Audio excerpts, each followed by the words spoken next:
Ashama harka fuune akkam ooltan kun tamsaasa kallattiin kan isinii dabru Ayinaagee Meediyaarraa oduuwwan jajjaboo guyyaarraa qabanne kan isin biraan geenyu ta'a. Minisootaa keessatti ooppereeshiniin bulchiinsa Tiraamp irratti mormiin cimuun dhagahame. Aanga'aan olaanaa Ameerikaa nageenyaaf tasgabbii naannoo irratti ministeera muummee Itoophiyaa Abiyyi Ahmad waliin mari'achuuf dhagahame. Sababa walitti bu'iinsa Ameerikaa fi Iraan daandiiwwan qilleensaa bebbeekamoon balalii gara biyyoota baha giddu galeessaatti taasisan haqaman. Kun ijoo guyyaa har'aan tanaati hanga xumura sagantaa keenyatti nu wajjin turaan afeerraa keenya. Minisootaa keessatti ooppereeshiniin bulchiinsa Tiraamp irratti mormiin cimeera. Aangawoota mootummaa fi dureewwan amantii dabalatee jiraattonni bulchiinsa Minisootaa ooppereeshinii bulchiinsi Tiraamp poolisoota federaalaa ramaduun raawwataa jiruun mormaniiru. IC Minisootaa keessaa akka ba'uu barbaanna. Bulchiinsitoota hunda keessaa akka ba'uu barbaanna. Caasaa diriirsan haa baafatan jedha luba Diyaayin Reuters.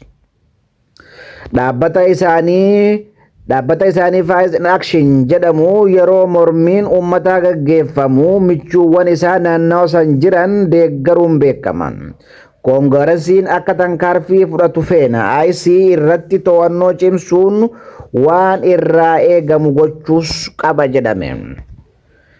USA'n dhimma nageenya naannoo mari'achuuf qondaala olaanaa gara Itoophiyaatti erguuf itti aanaan ministeera dhimma alaa USA Christopher Landau Itoophiyaa alattis gara Masris ni imala jedhame.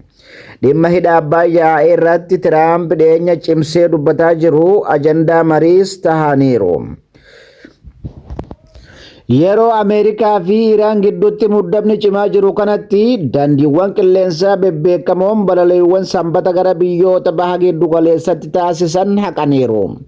Daandiiwwan qilleensaa Faransaay Air Faransaay, kan Jarman Lufthansa, kan Kanaadaa Air Kanaadaa akkasuma kan Neezerlaand Kilmaa hanga dilbatatti gara Israa'el, Saa'ud Arabiyaa, United Arab Emirates fi kanneen biraa akka hin balaliine beeksisaniiru.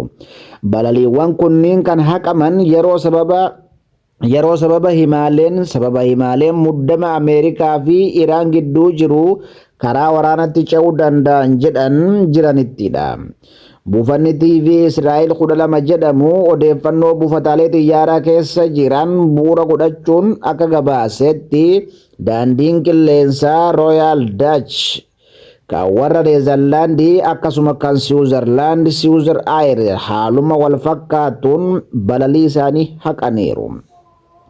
Humna ittisa Israa'el jimaata galgala erga fuula X isaa irratti barreesseen balaliiwwan ilaalchisee ajaja nageenya biyyattiirraa wanti jijjiiramuuf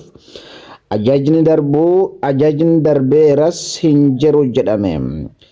Dubbi himaan siviilii aviyeeshinii Iraan daangaan qilleensa Iraan hin cufamne toorri balaliis balalirra bilisa akka ta'uu hin taasifne jechuun odeeffannoo intarnaashinaalii mul'atu jiru sobas jedheera. Daandiin qilleensa Jarmanii Lufthanzaan hanga gurraandhala jalqabatti akkasuma qaama Lufthanzaa kan ta'e daandii qilleensa Oostiriyaa hanga walakkeessa gurraandhalatti balaliiwwan gara Iraanitti akka hin taasifne guyyoota muraasa dura beeksisaniiru. Kun cuunfaa oduu guyyaa kanaati. Hanga xumura sagantaa biratti walitti deebinutti nagaan turaan afeerraa keenya. Akkasumas like, share, comment godhuudhaan nu jajjabeessaa jechuudhaan